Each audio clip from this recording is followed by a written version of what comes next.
সূরা ইউনুস। রহমান রহিম আল্লাহর নামে। আলিফ লাম র, এগুলো হচ্ছে একটি জ্ঞান গর্ভ গ্রন্থের আয়াত। মানুষের কাছে এটা কি আসলেই একটা আশ্চর্যের বিষয় যে আমি তাদের মধ্যে থেকে তাদেরই মতো একজন মানুষের কাছে ওহী পাঠিয়েছি, যেন সে মানুষকে তাদের জাহান্নাম সম্পর্কে সাবধান করে দিতে পারে। আবার যারা এ ওহীর উপর ঈমান আনে তাদের এ মর্মে সুসংবাদও দিতে পারে যে তাদের জন্য তাদের মালিকের কাছে উঁচু মর্যাদা রয়েছে। কাফেররা এমনি আশ্চর্যান্বিত হয়ে পড়ল যে তারা বলল, অবশ্যই এ ব্যক্তি একজন সুদক্ষ জাদুকর। হে মানুষ, তোমাদের মালিক হচ্ছেন আল্লাহ তাআলা, যিনি আকাশমণ্ডলী ও পৃথিবীকে 6 দিনে পয়দা করেছেন। অতঃপর তিনি আরশে সমাসীন হন। তিনি এর যাবতীয় কাজ স্বহস্তে নিয়ন্ত্রণ করেন। কেউই তাঁর অনুমতি ছাড়া কারো জন্য সুপারিশকারী হতে পারে না। এই হচ্ছেন তোমাদের মালিক আল্লাহ তাআলা, অতএব তোমরা তাঁরই ইবাদত করো। তোমরা কি আসল কথা অনুধাবন করবে না? মৃত্যুর পর তোমাদের সবার ফিরে যাবার জায়গা হবে একমাত্র তাঁর কাছে। সেখানে গিয়ে তোমরা আল্লাহ তাআলা সকল প্রতিশ্রুতি সত্য পাবে। তিনি এ সৃষ্টির অস্তিত্ব দান করেন। মৃত্যুর পর তিনিই আবার তাকে তার জীবন ফিরিয়ে দেবেন, যাতে করে যারা তার উপর ঈমান আনে, ভালো কাজ করে, যথার্থ ইনসাফের সাথে তিনি তাদের কাজের বিনিময় দান করতে পারেন এবং একথাটাও পরিষ্কার করে দিতে পারেন। যারা আল্লাহ তাআলাকে অস্বীকার করে তাদের জন্য উত্তপ্ত পানীয় ও কঠিন শাস্তি রয়েছে, কেননা তারা পরকালের এ শাস্তি অস্বীকার করত। সে মহান আল্লাহ তাআলা সূর্যকে প্রখর তেজোদ্দীপ্ত করে বানিয়েছেন এবং চাঁদকে বানিয়েছেন জ্যোতির্ময়। অতঃপর আকাশে তার জন্য কিছু মঞ্জিল তিনি নির্দিষ্ট করে দিয়েছেন, যাতে করে এই নিয়ম দ্বারা তোমরা বছরের গণনা এবং দিন তারিখের হিসাবটা জানতে পারো। আসলে আল্লাহ তাআলা যে এসব কিছু পয়দা করে রেখেছেন তার কোনোটাই তিনি নিরর্থক করেননি। যারা সৃষ্টি রহস্য সম্পর্কে জানতে চায় তাদের জন্য আল্লাহ তাআলা তার নিদর্শন খুলে খুলে বর্ণনা করেন। অবশ্যই দিন ও রাতের পরিবর্তনে এবং আল্লাহ তাআলা যা কিছু এ আসমান সমূহ ও জমিনের মাঝে পয়দা করেছেন তার প্রতিটি জিনিসের মাঝে পরেজগার লোকদের জন্য আল্লাহ তাআলাকে চেনার নিদর্শন রয়েছে। মানুষের মাঝে যারা মৃত্যুর পর আমার সাথে সাক্ষাতের প্রত্যাশী নয়, যারা এ পার্থিব জীবন নিয়েই সন্তুষ্ট এবং এখানকার সবকিছু নিয়েই পরিতৃপ্ত, সর্বোপরি যারা আমার সৃষ্টি বৈচিত্র্যের নিদর্শন সমূহ থেকে গাফেল থাকে, তারাই হচ্ছে সেসব লোক যাদের নিশ্চিত ঠিকানা হবে জাহান্নামের আগুন। এ হচ্ছে তাদের সে কর্মফল যা তারা দুনিয়ার জীবনে অর্জন করেছে।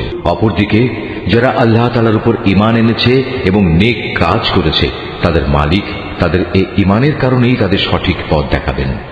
তাদের তলদেশ দিয়ে অসংখ্য নিয়ামতে পরিপূর্ণ জান্নাতে সুপেয় ঝর্ণাধারা প্রবাহমান থাকবে।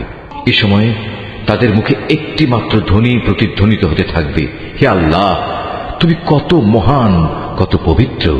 সেখানে তাদের পারস্পরিক অভিবাদন হবে সালাম, এবং তাদের শেষ কথা হবে যাবতীয় তারিফ সৃষ্টিকুলের মালিক আল্লাহ তাআলার জন্য। ভেবে দেখো, আল্লাহ তাআলা যদি মানুষের জন্য তাদের অন্যায় কাজকর্মের শাস্তি দিতে গিয়ে অকল্যাণকে ত্বরান্বিত করতেন, যেভাবে মানুষ নিজেদের কল্যাণ ত্বরান্বিত করতে চায়, তাহলে তাদের অবকাশ দেওয়ার এই সুযোগ কবেই শেষ হয়ে যেত। কিন্তু আল্লাহ তাআলা তাদের ঢিল দিয়ে রেখেছেন। অতঃপর যারা আমার সাথে সাক্ষাতের আশা করে না, আমি তাদের নাফরমানির জন্য তাদের উদ্ভ্রান্তের মতো ঘুরে বেড়াতে দিই। মানুষকে যখন কোনো দুঃখ দৈন্য স্পর্শ করে, তখন সে বসে শুয়ে দাঁড়িয়ে সর্বাবস্থায় আমাকেই ডাকে। অতঃপর আমি যখন তার দুঃখ কষ্ট তার কাছ থেকে সরিয়ে নিয়ে যাই, তখন সে এমনই বেপরোয়া হয়ে চলতে শুরু করে, তাকে যে একসময় দুঃখ কষ্ট স্পর্শ করেছিল মনে হয় তা দূর করার জন্য আমাকে সে কখনো ডাকেইনি। এভাবেই যারা বারবার সীমা লঙ্ঘন করে তাদের জন্য তাদের কাজকর্ম শোভনীয় করে দেয়া হয়েছে। তোমাদের আগে অনেক কয়েকটি মানব গোষ্ঠীকে আমি ধ্বংস করে দিয়েছি যখন তারা জুলুম করতে শুরু করেছিল, অথচ তাদের কাছে আমার সুস্পষ্ট নিদর্শন সহ তাদের রসুলরা এসেছিল, কিন্তু তারা কোনো রকমই ঈমান আনল না। এভাবেই ধ্বংসের মাধ্যমে আমি নাফরমান জাতিদের তাদের জুলুমের প্রতিফল দিয়ে থাকি। অতঃপর আমি এ জমিনে তাদের জায়গায় তোমাদের খলিফা করে পাঠিয়েছি। আমি দেখতে চাই তোমরা আমার সাথে কি ধরনের আচরণ করো। হে নবী, যখন আমার সুস্পষ্ট আয়াতসমূহ তাদের পড়ে শোনানো হয়, তখন তাদের মধ্যে যারা আমার সাথে মৃত্যুর পর কোন রকম দেখা সাক্ষাতের আশা করে না, তারা ঔদ্ধত্যের সাথে তোমাকে বলে, এছাড়া অন্য কোনো কোরআন নিয়ে এসো কিংবা একে বদলে দাও। তুমি এদের বলো, আমার নিজের এমন কোনো ক্ষমতাই নেই যে আমি একে বদলে দেব। আমি তো তাই অনুসরণ করি যা আমার উপর ওহী আসে। আমি যদি আমার মালিকের কোন রকম নাফরমানি করি, তাহলে আমি একটি মহা দিবসের কঠিন শাস্তির ভয় করি। তাদের তুমি এও বলো, আল্লাহ তাআলা না চাইলে আমি তোমাদের কাছে এ কোরআন তো পাঠই করতাম না। আমি তো এ গ্রন্থ সম্পর্কে তোমাদের কোনো কিছু জানাতামই না। কিন্তু আমি তো এর আগেও তোমাদের মাঝে অনেকগুলো বয়স কাটিয়ে এসেছি, তোমরা কি বুঝতে পারছো না? অতঃপর বলো, তার চাইতে বড় জালেম আর কে হতে পারে যে আল্লাহ তাআলার উপর মিথ্যা আরোপ করে কিংবা তার আয়াত অস্বীকার করে? এ ধরনের নাফরমান লোকেরা কখনোই সফল কাম হয় না। এই মূর্খ লোকেরা আল্লাহ তাআলাকে বাদ দিয়ে এমন কিছুর উপাসনা করে যা তাদের কোন রকম ক্ষতি করতে পারে না, আবার তা তাদের কোন রকম উপকারও করতে পারে না। তারা বলে, এগুলো হচ্ছে আল্লাহ তাআলার কাছে আমাদের সুপারিশকারী। তুমি এ মুশরিকদের বলো, তোমরা কি আল্লাহ তাআলাকে এমন কোন কিছুর খবর দিতে চাও যা তিনি আসমান সমূহের মাঝে অবহিত নন এবং জমিনের মাঝেও নন? তিনি পাক, পবিত্র এবং মহান। তারা যে শিরক করে তিনি তার চাইতে অনেক ঊর্ধ্বে। মূলত মানুষ ছিল একই জাতি, অতঃপর তারা তাদের মাঝে মতবিরোধ সৃষ্টি করেছে।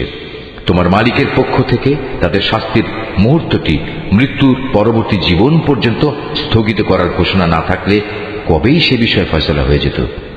আজ এ বিষয় নিয়ে তারা মতবিরোধ ঘটায়।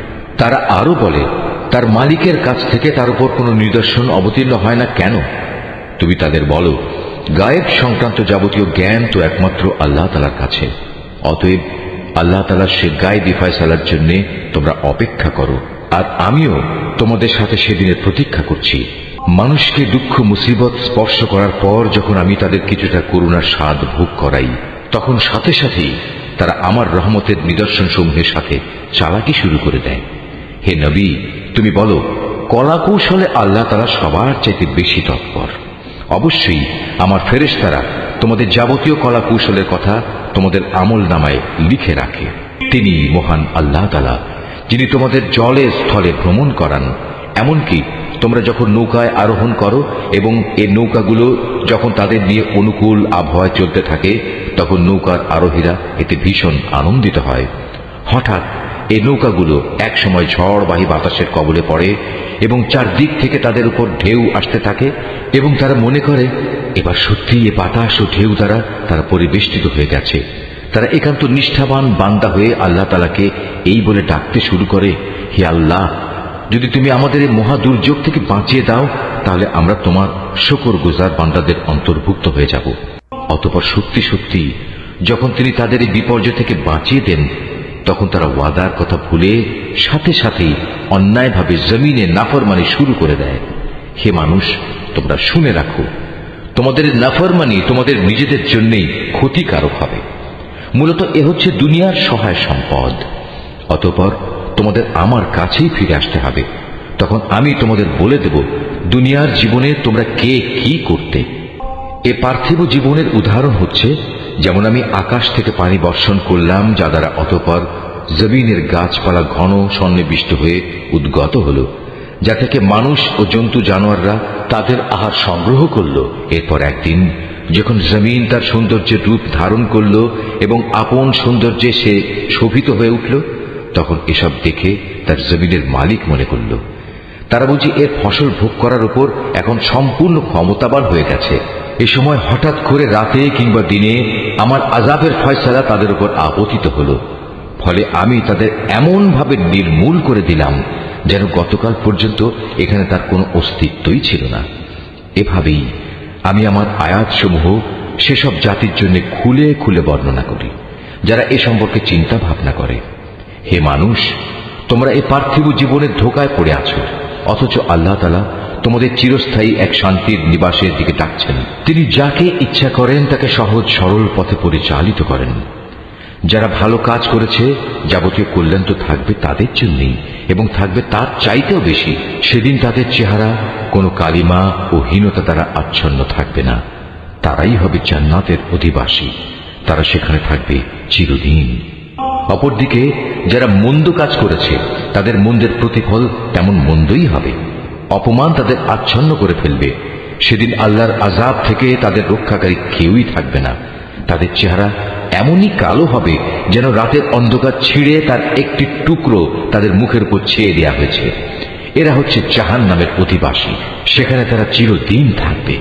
হে নবী, তুমি তাদের সেদিনের ব্যাপারে সাবধান করো যেদিন আমি তাদের সবাইকে আমার সামনে একত্রিত করব। অতঃপর যারা আমার সাথে শরীক করেছে তাদের আমি বলবো, তোমরা এবং যাদের তোমরা শরীক করেছ স্ব স্থানে অবস্থান করো।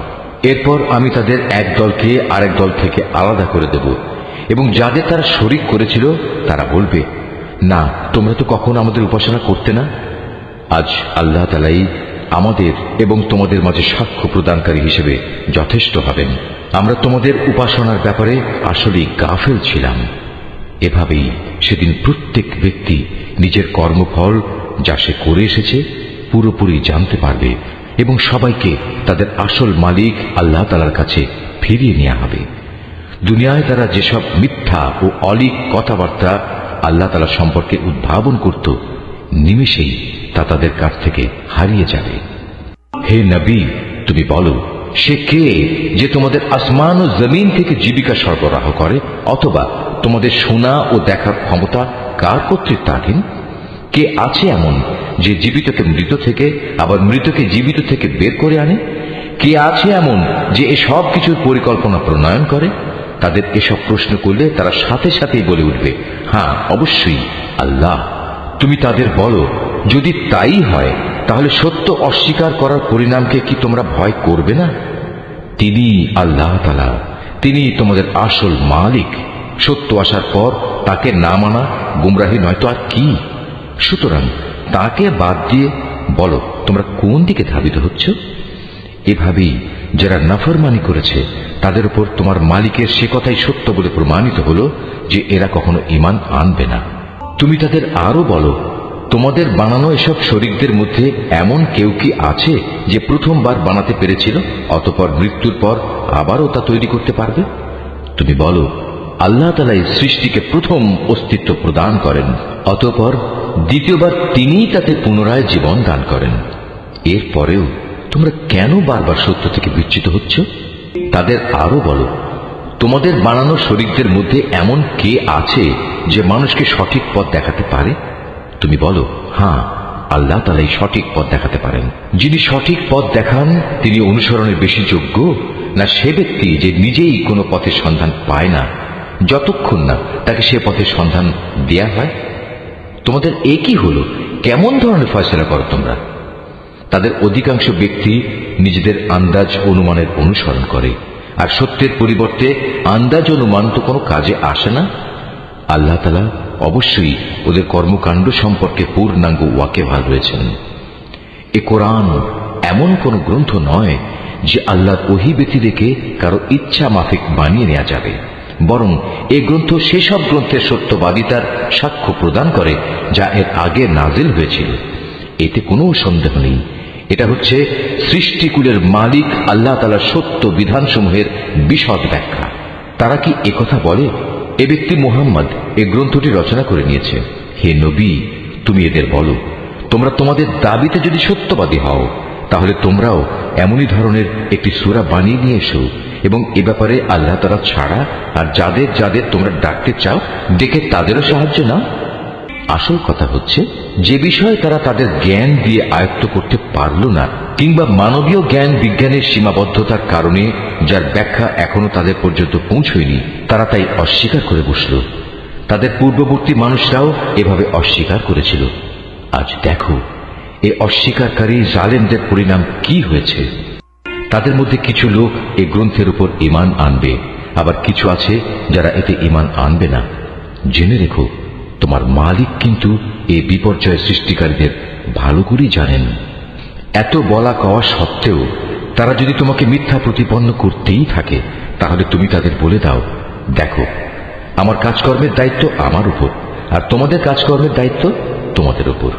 আমি যা কিছু করছি তার জন্য তোমরা দায়ী নাও, আবার তোমরা যা করো তার জন্য আমি দায়ী নই।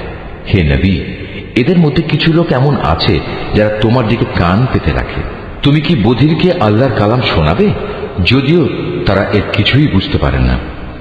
আবার ওদের মধ্যে কেউ কেউ আছে যারা তোমার দিকে তাকিয়ে থাকে, কিন্তু তুমি কি অন্ধকে পথ দেখাবে, যদিও তারা নিজেরা এর কিছুই দেখতে পায় না? নিঃসন্দেহে আল্লাহ তাআলা মানুষের উপর কোন রকম জুলুম করেন না, বরং আল্লাহর অবাধ্য হয়ে মানুষেরা নিজেরাই নিজেদের ওপর জুলুম করে। যেদিন তিনি তাদের সবাইকে একত্রিত করবেন, সেদিন তাদের মনে হবে যেন তারা দুনিয়ায় দিনের একটি ক্ষণ মাত্র কাটিয়ে এসেছে। তখন তারা একজন আরেকজনকে চিনতে পারবে। ক্ষতিগ্রস্ত হয়েছে তারা যারা আল্লাহর সামনাসামনি হওয়াকে অস্বীকার করেছিল। আসলে এই মানুষরা কখনোই হেদায়েত প্রাপ্ত ছিল না।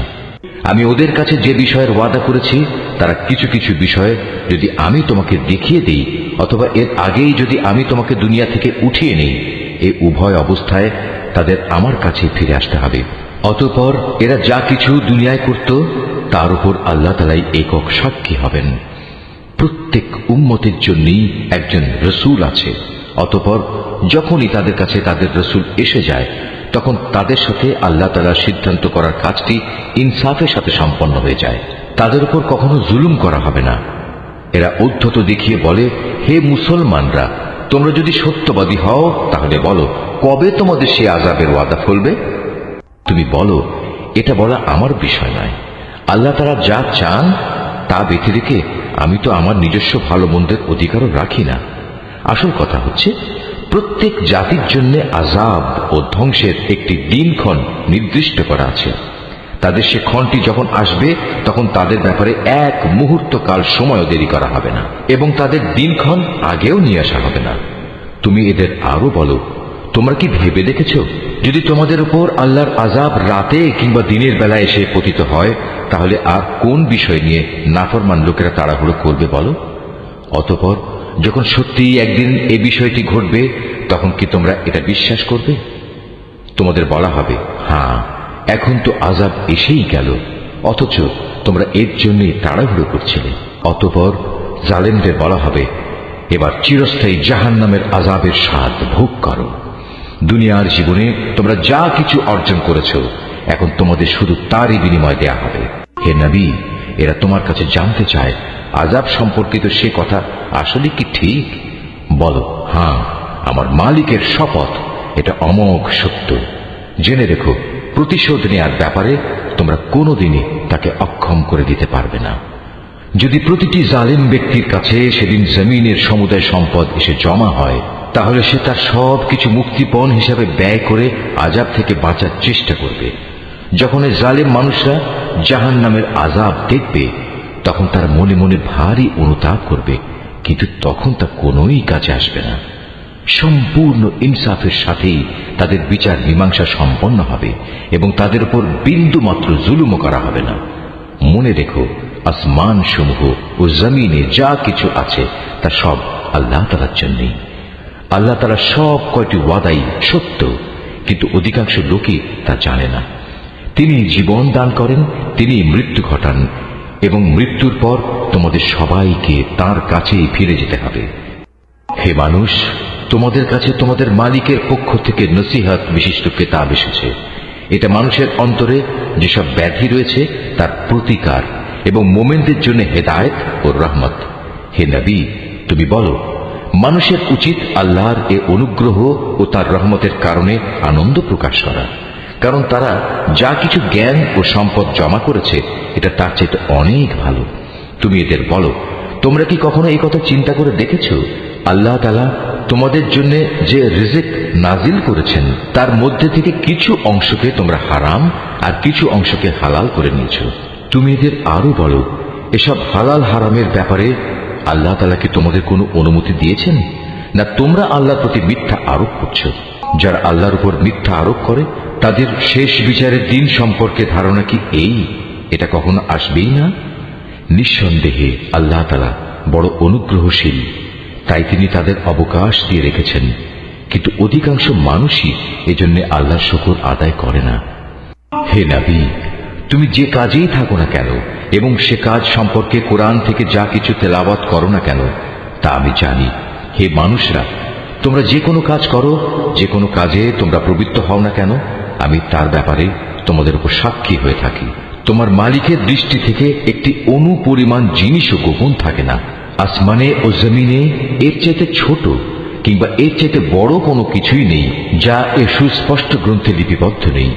জেনে রেখো, কিয়ামতের দিন আল্লাহ তাআলার বন্ধুদের জন্য কোনো ভয় নেই। সেদিন তারা চিন্তিতও হবে না।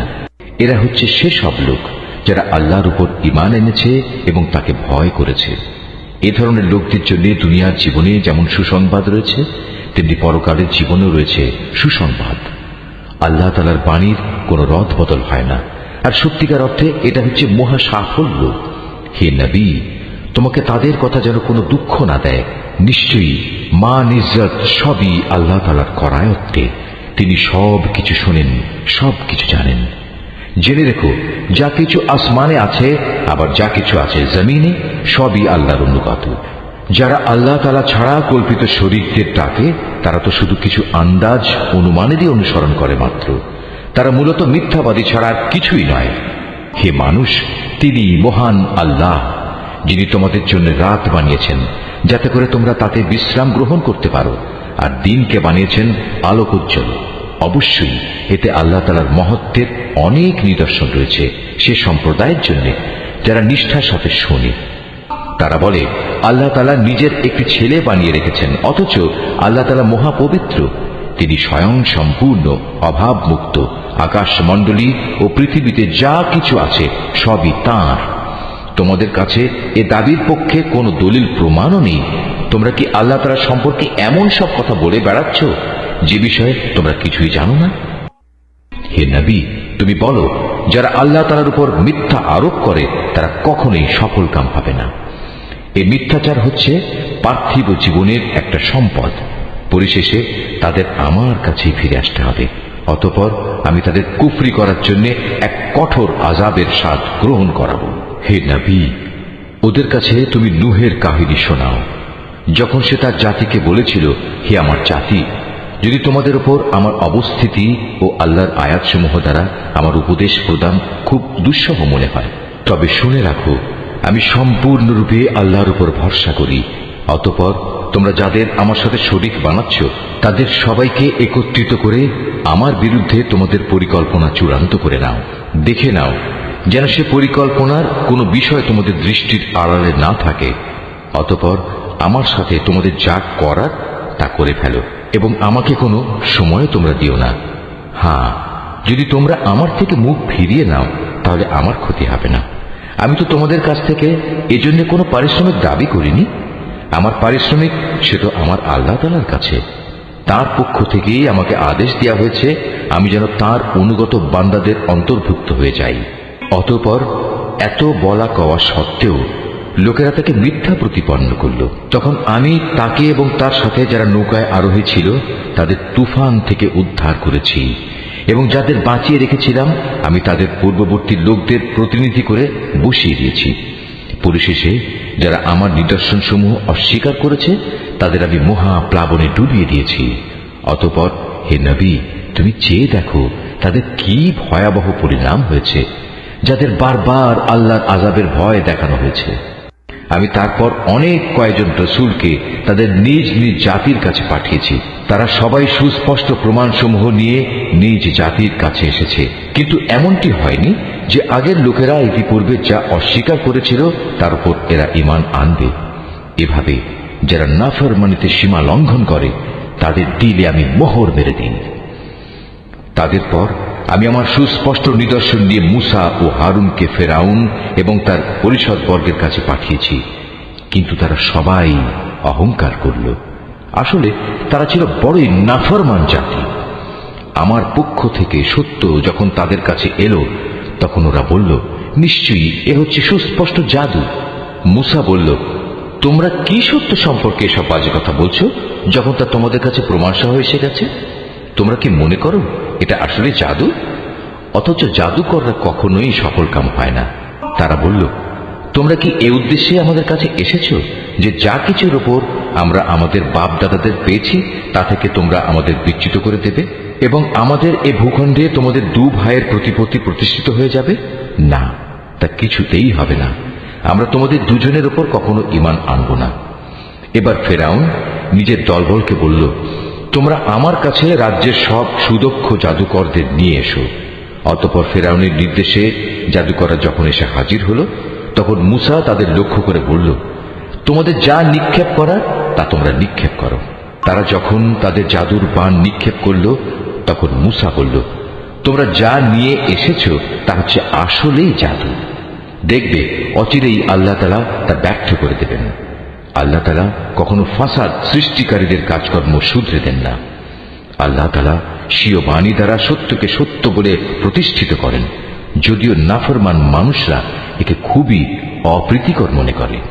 ফেরাউন ও তার পরিষদবর্গের ভয়ে মুসার উপর তার জাতির কতিপয় কিশোর যুবক ছাড়া অন্য কোনো লোক ঈমান আনেনি। অবশ্যই ফেরাউন ছিল জমিনের মাঝে অহংকারী বাদশাহ এবং মারাত্মক সীমা লঙ্ঘনকারী। মুসা তার উপর যারা ঈমান এনেছে তাদের বলল, হে আমার জাতি, তোমরা যদি সত্যি মুসলমান হয়ে থাকো তাহলে অধৈর্য না হয়ে যিনি তোমাদের মালিক তোমরা তার উপর ভরসা করো, যদি তোমরা আল্লাহতে আত্মসমর্পণকারী হও। মুসার কথায় অতঃপর তারা বলল, হ্যাঁ, আমরা আল্লাহর উপরই ভরসা করি এবং আমরা বলি, হে আমাদের মালিক, তুমি আমাদের জালেম সম্প্রদায়ের অত্যাচারের শিকারে পরিণত করো না এবং তোমার একান্ত রহমত দ্বারা তুমি আমাদের ফেরাউন ও তার কাফের সম্প্রদায়ের হাত থেকে মুক্তি দাও। আমি এরপর মুসা ও তার ভাই হারুনের কাছে ওহী পাঠালাম, তোমরা তোমাদের জাতির লোকদের জন্য মিশরেই ঘর বাড়ি বানাও এবং তোমাদের ঘরগুলোকে কেবলামুখী করে বানাও এবং তাতে তোমরা নামাজ প্রতিষ্ঠা করো। সর্বোপরি ঈমানদারদের মুক্তির সময় ঘনিয়ে এসেছে মর্মে সুসংবাদ দাও। মুসা আল্লাহ তাআলাকে বলল, হে আমাদের মালিক, নিঃসন্দেহে তুমি ফেরাউন ও তার মন্ত্রী পরিষদকে দুনিয়ার জীবনে সৌন্দর্যমণ্ডিত উপকরণ এবং ধন সম্পদ দান করে রেখেছ। এটা কি এজন্যে, হে আমাদের মালিক, তারা এই দিয়ে জনপদের মানুষকে তোমার পথ থেকে গোমরা করে দেবে? হে আমাদের মালিক, তাদের সমুদায় ধন সম্পদ বিনষ্ট করে দাও, তাদের অন্তরসমূহকে আরো শক্ত করে দাও। মূলত তারা একটা কঠিন আযাব নাজির হতে না দেখলে কখনোই ঈমান আনবে না। আল্লাহ তাআলা বললেন, হ্যাঁ, তোমাদের উভয়ের দোয়াই কবুল করা হয়েছে। অতএব তোমরা দ্বীনের উপর সুদৃঢ় হয়ে দাঁড়িয়ে থাকো। তোমরা দুজন কখনো সেসব লোকের কথার অনুসরণ করো না যারা কিছুই জানে না। অতঃপর ঘটনা এমন হলো, আমি বনী ইসরাইলদের সাগর পার করিয়ে দিলাম। এরপর ফেরাউন ও তার সৈন্য সামন্ত বিদ্বেষ পরায়ণতা ও সীমা লঙ্ঘন করার জন্য তাদের পিছু নিল। এমনকি যখন সে দলবল সহ সাগরের অথই ঢেউয়ে ডুবতে থাকলো, তখন সে বলল, এখন আমি ঈমান আনলাম যে মাবুদের উপর বনী ইসরাইল ঈমান এনেছে, তিনি ছাড়া দ্বিতীয় কোনো মাবুদ নাই, আমিও তাঁর অনুগতদের একজন। আমি বললাম, এখন ঈমান আনছো, অথচ একটু আগেই তুমি নাফরমানি করছিলে এবং জমিনে তুমি ছিলে বিপর্যয় সৃষ্টিকারীদের অন্যতম নেতা। আজ তো আমি তোমাকে, অর্থাৎ তোমার লাশকেই বাঁচিয়ে রাখবো, যাতে করে তুমি তোমার লাশ পরবর্তী প্রজন্মের জন্য একটা বড় আকারের নিদর্শন হয়ে থাকতে পারো। অবশ্য অধিকাংশ মানুষই আমার এসব নিদর্শন থেকে সম্পূর্ণ অজ্ঞ ও বেখবর। ফেরাউনকে ডুবিয়ে মারার পর আমি বনী ইসরাইলের লোকদের বরকতপূর্ণ ও উৎকৃষ্ট আবাস ভূমিতে বসবাস করালাম এবং তাদের জন্য উত্তম জীবন উপকরণের ব্যবস্থা করলাম। অতঃপর তারা নিজেদের মধ্যে মতবিরোধ শুরু করে দিল। এমনকি যখন দিনের সঠিক জ্ঞান তাদের কাছে এসে পৌঁছল, তারপরেও তারা মতবিরোধ থেকে ফিরে এলো না। অবশ্যই তোমার মালিক কিয়ামতের দিন তাদের সেসব বিষয়ের ফয়সালা করে দেবেন যা নিয়ে তারা নিজেদের মাঝে বিভেদ করত। হে নবী, আজ আমি তোমার উপর যে কিতাব নাজিল করেছি তাতে বর্ণিত কোনো ঘটনার ব্যাপারে যদি তোমার মনে কোনো সন্দেহ থাকে, তাহলে সেসব লোকের কাছে এসব ঘটনা জিজ্ঞেস করো যারা তোমার আগে তাদের উপর নাজিল করা কিতাব পড়ে আসছে। অবশ্যই তোমার কাছে তোমার মালিকের কাছ থেকে সত্য এসেছে, তাই তুমি কখনো সন্দেহবাদীদের দলে শামিল হইও না। আর তুমি তাদের দলেও শামিল হইও না যারা আল্লাহর আয়াতসমূহ মিথ্যা প্রতিপন্ন করেছে। এরূপ করলে তুমি ক্ষতিগ্রস্তদের অন্তর্ভুক্ত হয়ে যাবে।